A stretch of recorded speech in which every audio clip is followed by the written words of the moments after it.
नमो तस्स भगवतो अरहतो सम्मा संबुद्धस्स। सभी मित्रों को सप्रेम नमो बुद्धाय। जय भीम। बौद्ध भारत में आपका स्वागत है। जातक भाग 2 में 114वां जातक है मितचिंती जातक।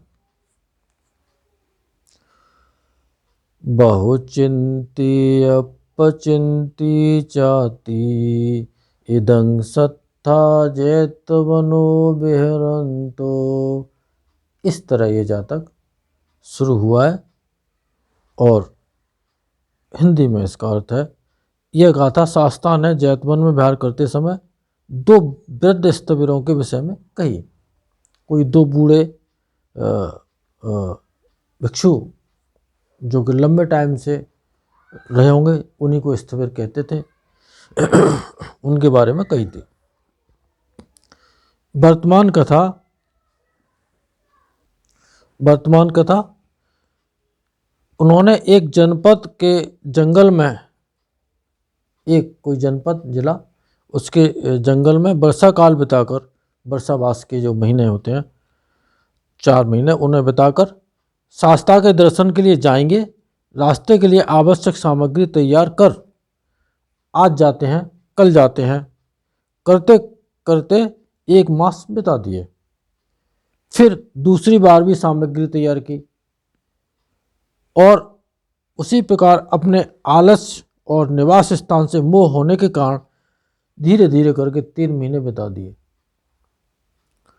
और 3 महीने बिताकर जैतवन पहुंचे।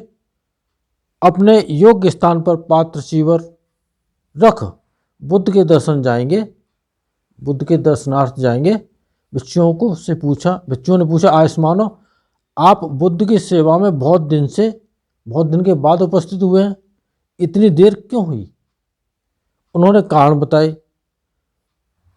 उनका वह आलस तथा शिथिलता करने का स्वभाव भिक्षुओं को मालूम हो गया। उन्होंने जो बहानेबाजी करी वो भिक्षु समझ गए। भिक्षुओं ने धर्म सभा में उन स्थविरों के आलसी स्वभाव की चर्चा चला दी। शास्ता ने आकर, भिक्षुओं, इस समय बैठे क्या बातचीत कर रहे हो? पूछ। यह बातचीत कहने के पश्चात उन स्थविरों को बुलाकर पूछा, भिक्षुओं, क्या तुम सचमुच आलसी हो? बनते सचमुच। अब भगवान के सामने तो कोई झूठ नहीं बोल सकता था, क्योंकि कोई मतलब ही नहीं, चलते ही नहीं, भगवान तो सब जानते ही थे।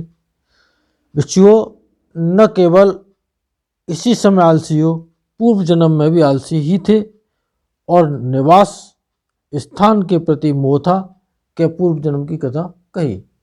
अतीत कथा अब शुरू होती है। पूर्व समय में वाराणसी में राजा ब्रह्मदत्त के राज करते समय वाराणसी नदी के 3 मक्ष थे।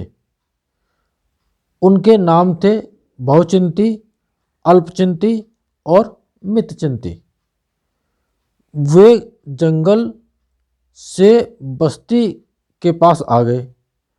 मितचिंती ने शेष दोनों को कहा कि यह बस्ती है, यहाँ संसंकित रहने की तथा भयभीत रहने की आवश्यकता है। मछुए लोग मछली पकड़ने के लिए नाना प्रकार के जाल आदि फेंककर मछलियां पकड़ते हैं। हम जंगल को ही चलें। शेष 2 जनों ने आलस और भोजन के लोभ के कारण आज चलें कल चलें कहते हुए 3 महीने बिता दिए। मछुए ने नदी में जाल फेंका। बहुचिंती और अल्पचिंती खाद्य वस्तु ग्रहण करते हुए आगे जाते थे। वे अपनी मूर्खता के कारण जाल की गंध का ध्यान न कर जाल में ही जा फंसे। पीछे आते हुए मितचिंती ने जाल की गंध सूंघ दोनों को जाल में फंसा जानकर कि इन 2 आलसी तथा मूर्खों को जीवन दान दूं, यह सोचकर वह बाहर की ओर से जाल में घुस जाल फाड़कर निकलता हुआ सा पानी को आलो झड़ते हुए जाल के आगे गिरा और उसको जाल को गिराकर पुनः पिछली की ओर फाड़ कर निकलता हुआ सा पानी को उलझले हुए पिछली ओर गिरा। यानी कि जाल के कभी इधर से उधर फाड़ते हुए, कभी उधर से इधर फाड़ते हुए उसने जाल को फाड़ दिया।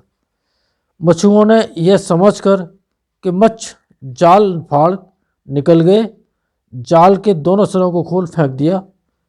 वे दोनों मच्छ जाल से छूटकर पानी में जा पड़े।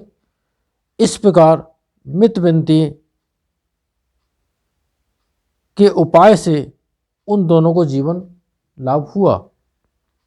शास्त्रा ने पूर्व जन्म की यह कथा कह बुद्ध होने पर यह गाथा कही। बहुचिंती और अपचिंती दोनों जाल में फंस गए। मितचिंती ने दोनों को छुड़ा दिया। वे दोनों अपने साथ आ गए। बहुचिंती बहुत चिंतन करने वाले होने से अथवा बहुत संकल्प वाला होने से बहुचिंती नाम हुआ। सूद दोनों भी इसी प्रकार मितचिंती के कारण अपने प्राण बचाकर वे दोनों पानी में मितचिंती के साथ आ गए। इस प्रकार शास्त्रा ने धर्मदेशना कहे आर्य सत्यों का सामंजस्य बिठाया, जातक का परिणाम संगठित किया और सत्यों के समाप्ति के पर स्थिर श्रोतापन्न हुए। उस समय बहुचिंती और अल्पचिंती ये दोनों थे। मित चिंती तो मैं ही था। यानी कि भगवान ने वहाँ उनको जाल से मुक्त करके जीवन दान दिया था। वहाँ पे भी भगवान की सलाह उन्होंने नहीं मानी थी और यहाँ पे भी और वो जब भगवान ने ये पुराने जन्म की जो कथा उनको बताई, उनको भी होश आ गया, तो वो दोनों लोग श्रोतापन्न अवस्था को प्राप्त हुए और उनका कल्याण हुआ। वहाँ जाल से मुक्त हुए, यहाँ आवागमन से मुक्त हुए। श्रोतापन्न को अधिक से अधिक 7 जन्म लेने होते हैं, उसके बाद वो अनंत हो जाते हैं। तो आवागमन से मुक्त हुए। तो ऐसे ही भगवान बुद्ध जो कि कितने लोगों को उन्होंने मुक्त कराया और उनका ही धर्म बहुत से लोगों के कल्याण के लिए है। इस जातक के सत्य से आप सबका मंगल हो, भला हो, कल्याण हो, संसार के सारे प्राणी सुखी हो। साधु साधु साधु।